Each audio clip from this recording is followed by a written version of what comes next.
Édouard n'était pas mon ami. Il était juste une connaissance. Je l'ai rencontré sur les bancs de l'université alors que nous étudions la criminologie en première année. Son physique n'avait rien d'exceptionnel, mais il se distinguait par son intérêt profond pour les comportements humains. Les professeurs voyaient alors en lui un brillant criminologue en devenir. Le fait est que, en effet, Édouard était un élève brillant et probablement un futur psychologue de renom. Du moins, disons qu'il aurait pu. Comme en chacun d'entre nous, il y avait une part d'ombre en lui, une sorte de côté obscur. Cependant, dans son cas, cette part d'ombre était d'une profondeur à ce point abyssale qu'elle a, je crois, fini par l'engloutir tout entier. Si Édouard avait commencé à étudier la criminologie, ce n'était pas pour aider la police à coincer des criminels, mais plutôt pour s'analyser lui-même. Cette conviction m'est apparue lors de la présentation de sa thèse, au cours de laquelle il tentait de démontrer que la sociopathie n'était pas innée, mais acquise. En d'autres termes, il voulait prouver que n'importe quel individu sain d'esprit peut devenir un psychopathe, et ce, à cause de certains facteurs extérieurs. Il prenait comme exemple John Wayne Gacy, dans la cave de qui on avait retrouvé les squelettes de plus de 30 enfants. Selon lui, les maltraitances du père de Gacy, et notamment envers sa sexualité, avaient contribué à faire de lui un tueur en série prolifique. Il détaillait ensuite le cas de Andrei Chikatilo, dont le frère aîné avait été dévoré par des villageois affamés lors d'un hiver particulièrement rigoureux en URSS, faisant de lui un tueur d'enfants cannibale. Sa thèse n'avait pas convaincu grand monde, mais il avait tout de suite réussi ses études et s'est installé à son compte en tant que consultant en criminologie. Cette question avait dû le tarauder durant les années qui suivirent, comme on retrouve aujourd'hui son nom dans la liste des participants à des conférences et des congrès sur le sujet.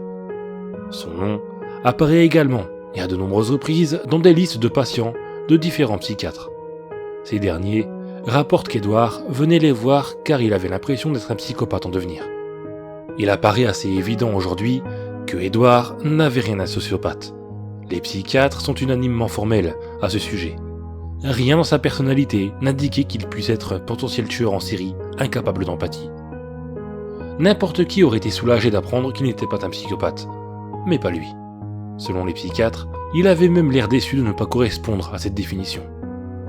J'ignore de quel genre de pathologie mentale étrange il souffrait pour désirer à ce point devenir une telle personne. Mais à l'évidence, il y tenait plus que tout. Et il a tout fait pour y arriver.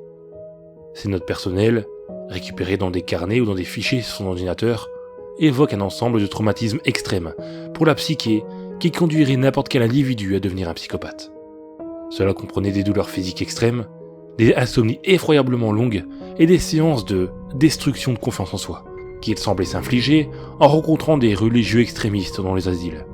Je présume qu'Édouard se les ait infligés à lui-même. C'était peine perdue, car il était déjà adulte et que sa personnalité était déjà formée. Il était impossible que cela fonctionne. Au pire, il souffrirait de dépression ou de stress post-traumatique. Ça n'aurait pas dû marcher. L'assiduité dont il faisait preuve et les liens sociaux qu'il avait tissés avec d'autres personnes étaient contradictoires avec la personnalité d'un psychopathe. Ça n'aurait pas dû arriver. Édouard n'était qu'un type normal aux idées un peu bizarres. Pas un psychopathe, pas un monstre. Et pourtant, il y est parvenu. Édouard est devenu un psychopathe. Les psychiatres qui l'ont analysé après son arrestation sont formels. La personnalité d'Édouard est anormalement psychotique, incapable de ressentir la moindre forme d'empathie. Il cumule, en outre, tout ce qu'il y a de pire en termes de vices dans l'humanité, comme en témoignent les restes de ses victimes. Au total, 17 femmes et 8 enfants, en majorité des garçons, ont été tués. Cependant, lorsque les policiers ont interrogé Édouard à ce sujet, il a affirmé qu'il faudrait ajouter un décimal pour être proche du compte. Selon les médecins légistes, il aurait fait subir à ses victimes les pires atrocités qu'on puisse imaginer, cumulant des viols successifs, des séances de torture physique et psychologique, avant de les assassiner avec une violence inouïe. Édouard aurait ensuite continué à violer leurs cadavres et les aurait découpés pour les manger. Il a également avoué consommer leurs excréments et leur urine et les avoir forcés à en faire de même. Lorsqu'il ne torturait pas les autres, il se scarifiait, avec une préférence pour les régions pelviennes. Meurtrier, kidnappeur, violeur, Pédophile, cannibale, coprophage, nécrophile, urophile, rien de tout cela ne correspondait à la définition du Edward que j'ai connu. C'était comme si sa personnalité s'était complètement effacée au profit d'une autre. Effroyable. Aujourd'hui, Edward est enfermé dans un hôpital psychiatrique de haute sécurité. Il est tout seul dans sa cellule depuis qu'il a tenté de faire de son codétenu un monstre tel que lui. Il lui infligeait des blessures effroyablement douloureuses et détruisait progressivement sa confiance en lui. Le malheureux s'est suicidé peu après son changement de cellule. Au final, je crois qu'Edward a fini par répondre à sa propre thèse. La sociopathie peut être acquise.